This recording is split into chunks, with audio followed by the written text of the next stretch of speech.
Okay everyone, today's the day. We're gonna make this car sound good.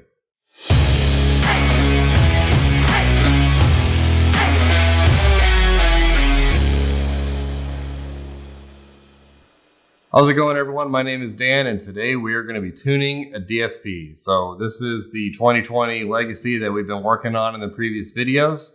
We got everything installed now. So today is the day we're gonna go ahead and hook up to the DSP and get it all tuned up. So before we get going, just a disclaimer. There are many ways and opinions of how to tune a DSP. Now today we're just going to be focusing on a very basic approach. This is an approach that will get the car in and out of the bay quickly. I can sometimes even call this a 15-minute tune. Just something to get you going, to make the car sound great without taking too much time, and really just focusing on fixing the main problems with what acoustically is happening in the car. So we're going to go through just a very high level basic approach, but the deeper you want to go into this, you can. This will kind of get you started and you can really go through and fine tune after this. So that being said, let's make sure we got everything we need. Now, make sure you have watched our previous videos on the tools you need to tune a DSP, as well as all the setup and integration process. So we're at a point right now where the car is playing, it's ready to go. It just doesn't have any delay settings or EQ, and the crossovers are very basic. So we're going to go through all those today. Okay, next up, let's talk about the setup that I have here. So first off, you're going to notice that I am outside the car. The reason why I'm doing that is just to simplify things, because it's hard to have all this set up when you're inside the car. Plus, you don't want to make any kind of noises or anything like that while the microphone is taking measurements. So just set up right outside the car. You might have to run a couple of extension cables, like for the USB and maybe the microphone, but that's okay. So the next thing you're going to notice here is I have two laptops. Now, one of these laptops is going to be running our software connected to the 850X, and the other one is running my True RTA software. Now, I'm running two laptops because it is a lot simpler than trying to run both of these on one laptop. It does make it kind of difficult. If you want to go that route, you absolutely can. If you're using our phone app to tune the DSP, you can totally be using that instead of this laptop here and still have RTA up on this one. Or maybe you have an iPad connected to a DM-RTA and you're using that for your RTA and you're using a laptop or a phone, you can use that. The other option is, let's say you're using the old audio control 3050, 3055 RTA and it's just tabletop, you have it there. In theory, you can just have that and a phone and you can be tuning the car. So there are many different setups you can use. This is what I prefer. It also makes it a lot easier to show you guys everything because I can capture all these screens and show you everything happening in real time. Now, before we get going, first step we're going to do is we want to make sure the car is hooked up to some kind of power supply or battery maintainer. Because we're going to be leaving the vehicle on but without the engine running. So we want to make sure that the battery doesn't die. Now, the other steps you want to do before you get going is you want to make sure that the vehicle, let's say it has automatic headlights or anything like that, you want to go ahead and just turn those off so you don't have to worry about that wasting power. You want to go through, double check the AC, anything in the car. You want all that stuff off. You also want to go through and just double check and make sure that all the audio settings that are in the factory radio, if you have a factory radio, are flat. You don't want any kind of audio enhancements, surround or bass cranked up, anything like that. You want all that flat. If you have any of those turned on and you're trying to tune, it will possibly cause you some issues. So you want to make sure all those are flat and then you're good to go.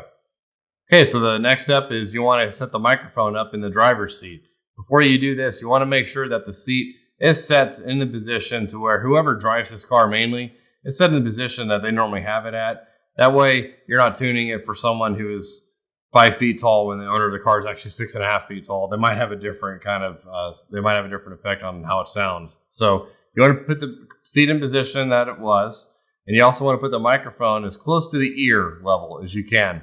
Now, when you put the microphone in, typically, depending on your microphone that you have, most of them do require you to point the microphone forward.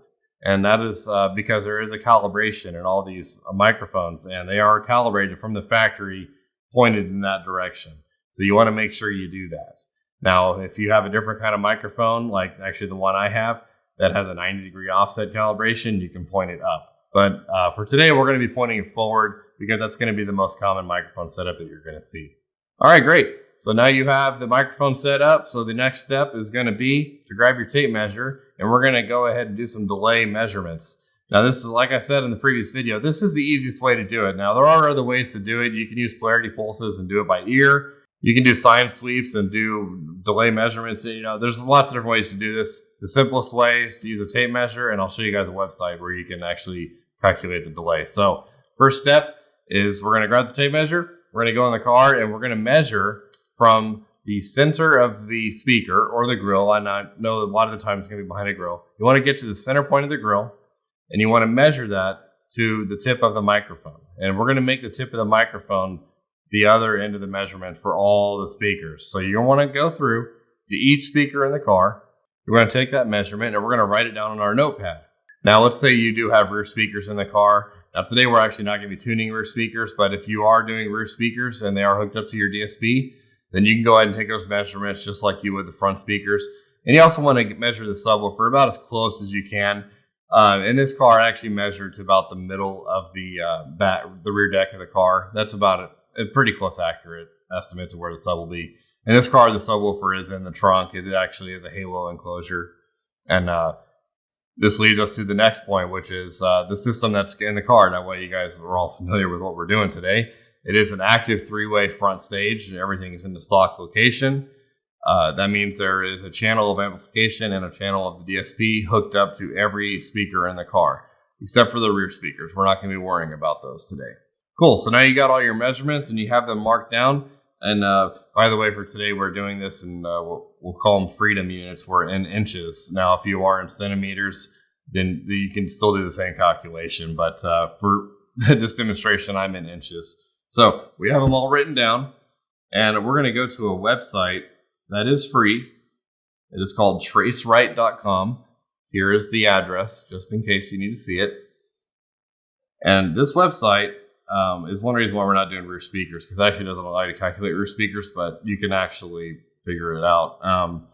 What you want to do is, so we're going to actually plug in the values that we marked down off from our measurements. We want to plug them in here, and you can actually see that you can do either a three-way or a two-way. We're doing a three-way, so we'll actually go ahead and put the tweeters down, which you can see I already have my measurements in here. I had 47. And it was actually 47 for the mid as well, because they're in the same location. And the mid bass driver in the front left was 45 inches away. The front right tweeter was 60. The front right mid was 60. And the mid bass was also 60. And then the subwoofer, we measured 54 inches. So we do a calculate, and then you can see down here towards the bottom of the screen that we actually have our delay measurements in milliseconds. Now you will also notice here that the right side has 0. Now the reason why that is, the way delay works, is it's actually going to delay any speaker that's closer to you. It can delay that signal to reaching your ears to match the speaker that is the furthest away from you. Now in the case of this vehicle, it's actually going to be the front right speakers. In other vehicles, it will probably be the subwoofer.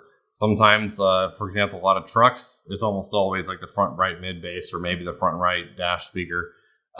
Whatever the furthest speaker away from you is, that is actually going to be your 0 point, and then you'll delay all the other speakers. So this will give us our milliseconds here. So we're ready to go ahead and just plug that into the software. So let's go ahead and we'll open up the software here.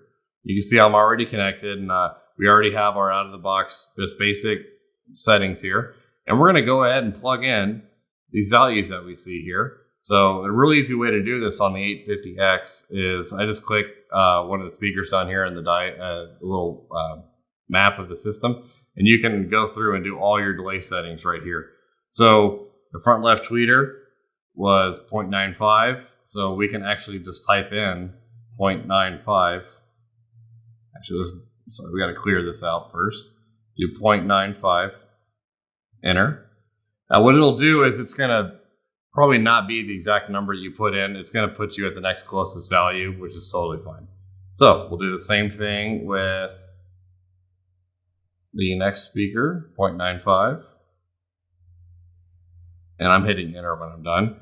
And now we're set there. Now the front left mid bass is 1.1. Perfect. And remember, we don't have to put anything on the right side because they're all further away and they're all the same distance from us. So, and then on the subwoofer, we have two outputs here. They're going to equal 0.44 milliseconds. So we will clear those out.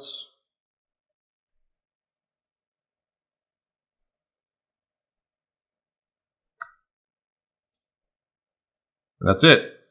That is your delay settings done.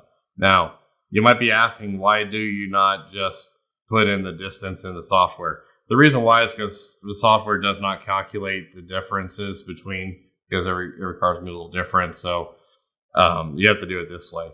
Also, whenever you do this, you do want to make sure that you do have the millisecond drop box here, which is MS. So we're set there. So we'll go ahead and close that window. And you can see down here, we do have our delay settings set for every channel that has delay. So the next step is we're going to go ahead and play pink noise in the car. And we're going to go ahead and look at it on the RTA and start EQing the car. Okay, to play pink noise, this is going to be real easy. Just like last time, I'm using the EduCar app. And I went ahead and put a screenshot right here for you of the setting I'm using. It's under the Tune tab, and you just hit the mono button. The mono is actually mono pink noise, which is what you want to use when you're tuning a car. So we have that connected to the car through Bluetooth. I went ahead and connected the processor, as you can see, and I went ahead and turned the volume down here on the master volume, and we went ahead and turned up the radio volume inside the car to about like a level, what I would say is you're kind of jamming out a little bit.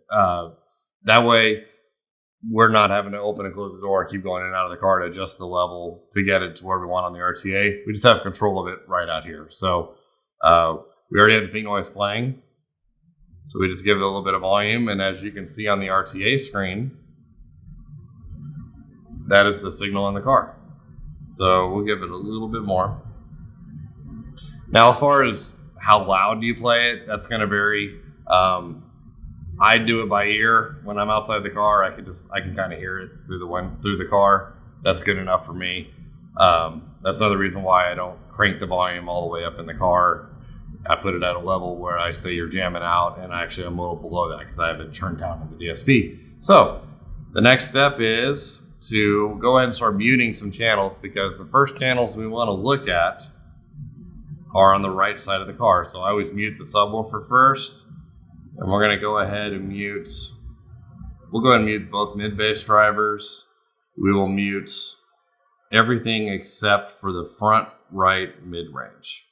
Now, if you're doing a two-way system with just the woofer and tweeter, then go ahead and start with the woofer. If you're doing a three-way, start with the mid-range. And then kind of take the other two speakers and account from that, or in two-way, take the tweeter in. So, as you can see here, we're just on the mid-range. It's the only speaker it's playing. And when you look at the RTA, that is playing in the frequency range that we have. Now, this is just the default crossovers in the DSP. Now, my suggestion, I love Linkwitz Riley. I would always recommend leaving it on there. Change it to 24 dB slope. And the reason why is because if you think about the crossovers here as phase, every 6 dB of slope is about 90 degrees of phase. So at a 12 dB, you're actually 180 degrees out of phase, which is out of phase. During the crossover, if you go to 24 dB per octave slope, that is actually 360 degrees out of phase. So you're back in phase. I know I got a little technical for you, but good rule of thumb is Linkwitz Riley 24 dB slope is always a great starting point. So I went ahead and changed that. The other thing we're going to look at while we're here is the frequency response of the speaker. Since we're telling it 250 hertz up to 5,000 hertz. We're going to look at the RTA, and we can see that it can do it. It's a little hot around the 500, 630 and up. But let's open it up a little bit and just see what happens. Let's put it at like 8,000 on the high end. As you can see, it's not really going to play much beyond that. So we'll leave it at 5,000.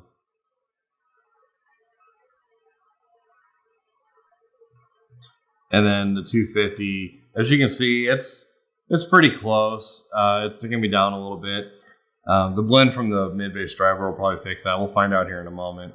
But let's, I definitely don't recommend going. It's a little 3-inch speaker. I wouldn't recommend going below 250, but let's just see what happens when we put it at 300.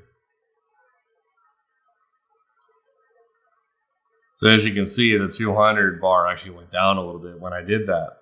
So I think in that we'll probably be okay leaving it at 250. So we'll just go ahead and put that back in. Cool. So this is, now the next step is we're going to go ahead and just bring that tweeter in and see what it's doing. So we'll unmute that. And as you can see, it kind of filled in that gap around 5K on the RTA. Now keep in mind, we have not EQ'd yet. So we're just looking at crossovers. Now let's say we take that tweeter. First off, we're going to change that slope to 24. And as you can see, when we did that, it actually brought that 5K up a little bit. So that tells me maybe let's try playing the tweeter down a little bit. Let's maybe try 4,000 hertz.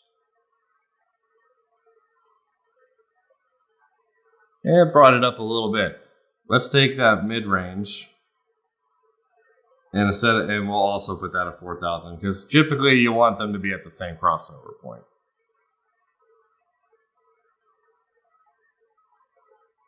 That's not too bad. Let's go ahead and we'll leave it there. And the reason why we want to play around with these crossovers like this is so it actually minimizes how much EQ we can do. So let's go ahead and let's bring in the mid-bass driver. And as you can see, it's going to be a little bit quieter, but that's okay. Typically, we normally do turn down the levels on the mid and tweet. And I can see right now that we're not really having much of a dip between the two. So we're going to go ahead and leave that alone. But while I'm here, I'm going to change it over to 24 dB. And also 50 hertz is pretty low for a door speaker. Normally the lowest I go is 60 hertz. 80 hertz is also very, very common. But there are 6x9s in here. So I want a little more mid-bass out of it. So I'm going to put them at 60 hertz. Cool. So we're going to go ahead and start EQing. Now, what I'm actually just going to leave all 3 speakers playing. Keep in mind, we are still on just the right side of the car. And the reason why we start with the right side of the car is because it is further away from the listening position on the driver's seat. And the reason why we're doing this is because the level, we're going to be turning on levels in the EQ to flatten out the curve as much as we can.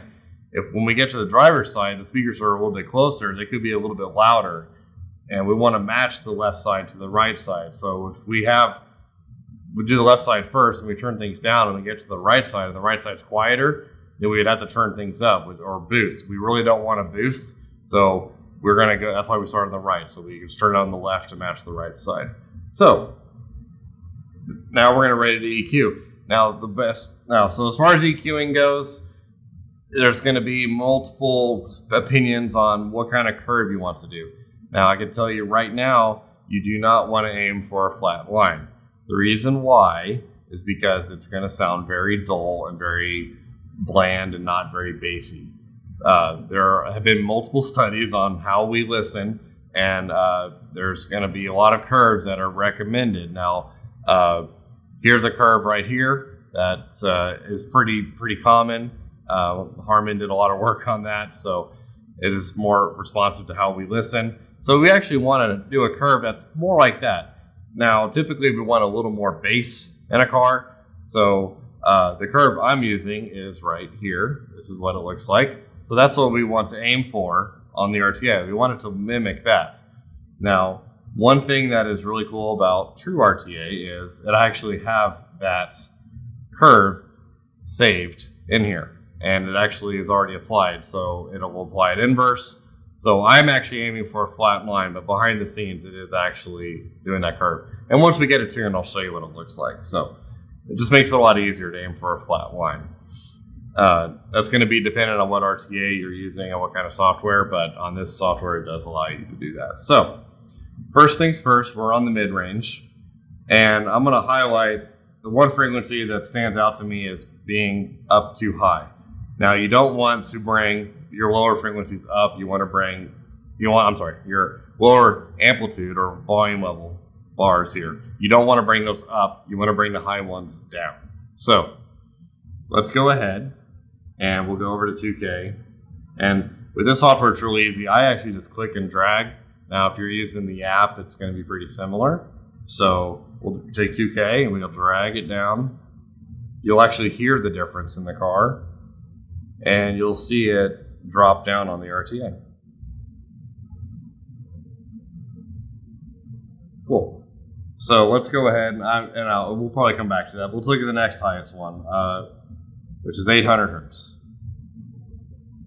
So we'll go ahead and drop that guy down a little bit.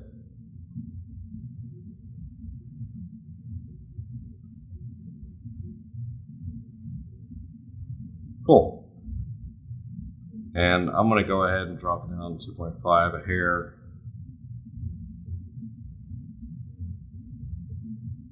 Excellent.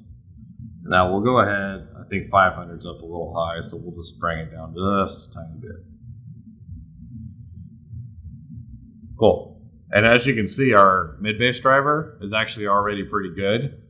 And this is the point where you can go and really fine-tune this and get it to just right align. And you can do that, and that's great. But it's pretty negligible differences here. So we're just going to focus on the main points, the main problems like you saw. We brought a lot of levels down there, and then we're pretty good. If you're curious, each one of these little bars is 1 dB. So now if you're within 3 dB, it's going to be hard for you to hear by ear. But like I said, we're just focusing on the main problems. So let's go ahead and move up to the tweeter. I can already see that 8K is pretty high. So let's go ahead and we'll bring that guy down.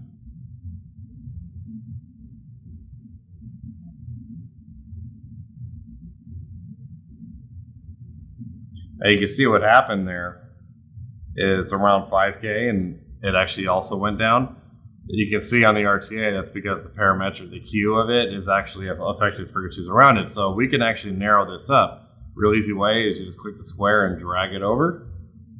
And when we do that, you'll actually see the frequencies around 5K jump back up, which is great. So now the other frequency that is pretty high is 16K. I know it's going to be really hard to hear 16K, but we'll go ahead and bring it down. And as just like before, it brings a lot of stuff down around it. So we're going to narrow that one up too. Hang on, I grabbed the 8K. Another way you can do this, you put it over the Q and just lower it there. Look at that. That's the beauty of parametric EQ. So we're going to call that good enough. So we're also noticing that we're hovering between the -40 and the -35 lines here. Okay, so we want to make sure that the left side of the car matches. So let's go ahead and mute this side. And we're going to go ahead and bring in the mid-range on the other side of the car. And we're going to go ahead and just apply the same crossovers that we did before and see how it looks. So that was 4,000 hertz. We're going to, of course, do a 24 dB slope. And it looks really similar to the other side of the car. So let's go ahead and bring in the tweeter. And once again, we'll change that to 4,000. Yep. At 24. Yeah, that does help there. And then we'll bring in our mid bass. And just like the other side, we're going to change it to 60 hertz at a 24 slope. And we'll change the 250 to a 24 slope. So you can see this side definitely does look different. So we're going to go ahead and start EQing. So we'll select the mid-range, and we're going to once again look at a frequency that is sticking out like a sore thumb real high, and that is the 1.25. We'll take that, we'll just drag it down. Now the reason why you don't want to move things up is because, or boost it, is because that actually does introduce distortion and pretty much does not sound very good. So good rule of thumb is that's why we tune your amps up and everything beforehand. You want to turn levels down and then make sure you have plenty of power. So yeah, boosting is distortion. Okay, so we got that down pretty good. I think I'm going to narrow it a little bit because it did affect 1K. Even though 1K is my favorite frequency in the world, I don't like listening to it that much. So, okay, perfect. So 500 hertz is kind of bumping up. So let's bring that guy down.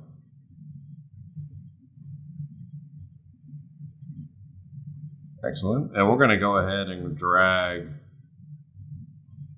2K down a little bit.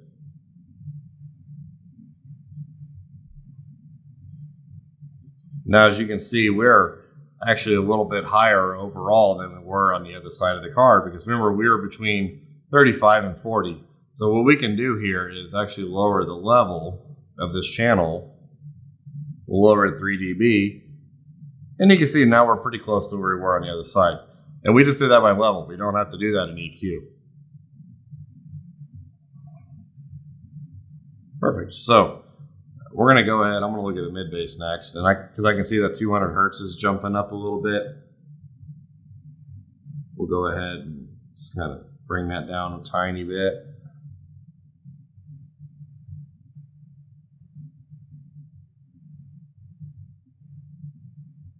And I don't want to bring out too much because it does take away some of the mid bass.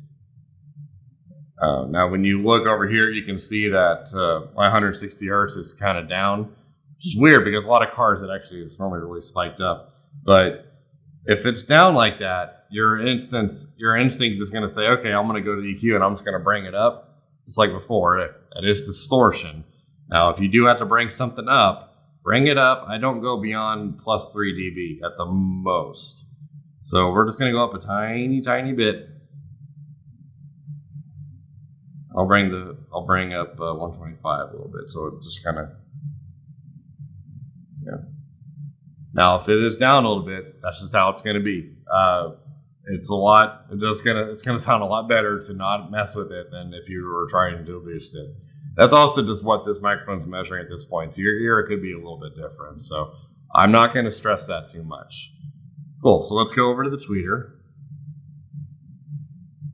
And as we can see here, I can probably just start by lowering the level a little bit like we did the mid. So let's start by lowering it -3. Pretty close, right? So we can see that just like the other side, 8K is a little high. So we'll bring that down.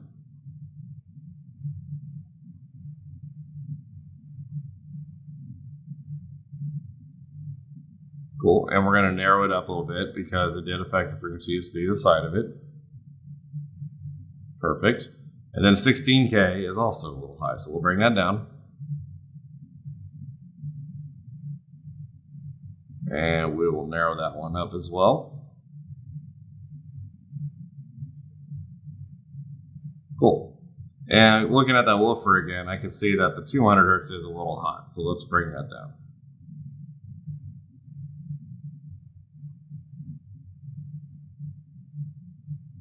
Perfect. Cool.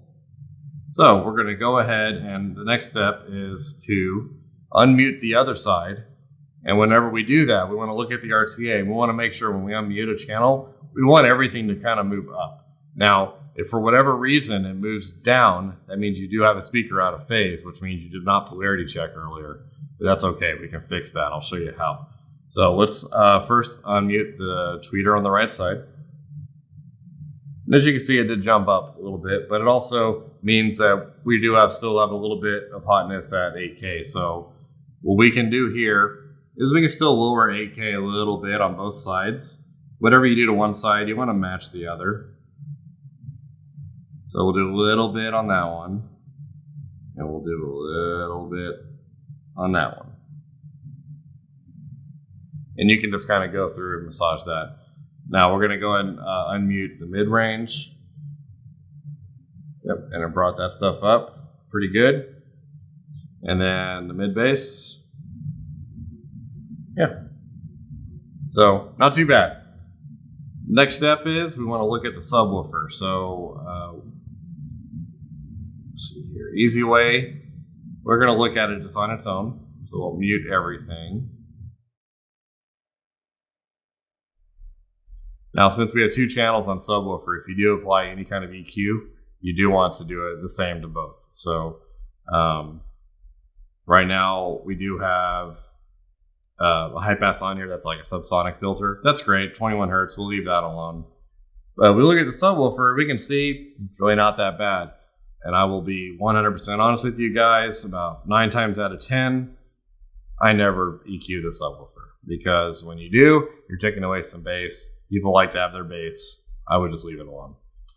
So I'm going to change that crossover up to 60 hertz. That way it matches the bottom end of our front door speakers. You do not want your crossovers to overlap. We are at Winklets 48. I'm going to take it down to 24. You can try listening to it at 48. You might like it. It's a preference here. So you can see the difference though. If you look at the 50 hertz, when you put it on 48, it actually is a little bit louder. Let's see here. Once again, 48 is double 24, so it's still 360 degrees again. There's a little more of that 50 hertz, which that's kind of that punch that you want in a kick drum, and that's without EQing. That's just adjusting the crossover. So you might just leave that alone. Now, the other thing you'll notice is our level here on the subwoofer is at 9. It goes up to 15. So let's go ahead and let's unmute everything else and see what it all looks like together with the subwoofer. And as you can see, that's pretty flat. And what's cool is we do have some playroom on the subwoofer. So for those times you want more bass, you can go in the controller and actually turn the sub level up. Now, earlier before I talked about what if you have a speaker out of phase, what would happen to the level here. So let's go ahead and take a look at the tweeters. And I'm going to flip one of these out of phase. And you can see it did dip a little bit and completely changed. Yeah. It's going to be really noticeable when I do it to a mid-range. See? That's why you want to make sure your phasing is correct. Perfect. Cool. So now, next step is we want to save. So we're going to do a save. We're going to make this on the second one here.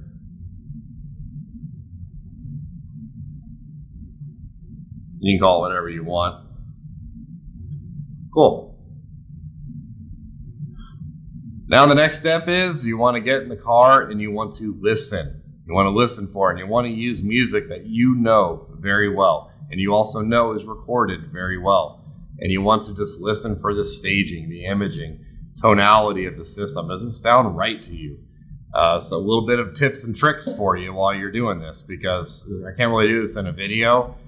So it's kind of up to you to fine tune, but this is kind of your starting point. So when you're listening, let's say you notice that you can go through speaker by speaker, and let's say on your mids, you notice your center image is really center, but when you listen to the tweeters, it seems it's a little to the left. Typically on tweeters, you actually want to adjust the level and not the delay. So if it's a little to the left, then you're going to want to take the left tweeter down a little bit and the right tweeter up a little bit. Like whatever you do to one side, you want to do the opposite to the other.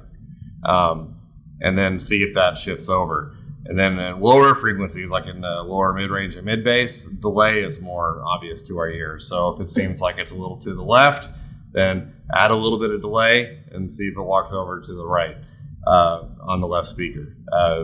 You just got to play around with it a little bit. Typically, these measurements get you really close, and most of the time you'll end up playing with levels. If it sounds a little bit too bright to you, that's okay. We can actually just lower the mid-range and tweeter levels a little bit and play around with that and see what you think. Like I said before, if you're doing any levels to the overall sound, you want to do the same to the left as you do to the right, especially if you're also making some EQ adjustments. And typically brightness and harshness is actually around the 1.5 to 2.5K range. It actually is a lot lower than people think it is. There's some muddiness in the mid-range. 630 hertz is our frequency I always go right to an attack because it sounds horrible. If you're curious, the GM door chime sound is 630 hertz ish, and that's a horrible sound. So that gives you a reference there. So yeah, just listen to the car, make your adjustments, and go from there. And then you're set. Now, earlier we did talk about the response, the response curve in the car, right? So I will show you. I told you I'll show you what it looks like without my house curve. And as you can see, it kind of is a bump in the base. It kind of levels out in the middle and then slopes down towards the high end. And that's kind of what you want to aim for. Now, as you can see, it's a little harder to aim for when you're doing this without an inversion like this, but you can still totally do it. And the other thing you're going to notice here is we are far from perfect, but it's still going to sound really good. And it also did not take you half a day to tune the car. If you really have done that, you get used to doing this, you can probably get a car tuned in about 15 minutes and it'll sound great. You get it out the door and move on to the next one. Now, if you want to go to the IASCA lanes and try to go for a world championship, this is not going to be enough. You're going to want to go a lot further, really listen, really tweak, really tune. But the basics to get you started are pretty much the same as it is here. So that'll be the easiest way to get the car to sound the best that it can. And that's pretty much it. So like I said, just try this out, practice, listen, practice, and anyone can do this. It's real easy. So that's pretty much it, guys. Any questions, any comments, feel free to leave those below. We really do appreciate it. If it was helpful, like the video. It really does help us out a lot. And while you're down there, make sure you are subscribed to the Alpine TV YouTube channel. We do have lots of videos in the works for you. And if you guys want to see any more content kind of like this, let us know and we'll see what we can do. Once again, my name is Dan. Thank you for watching.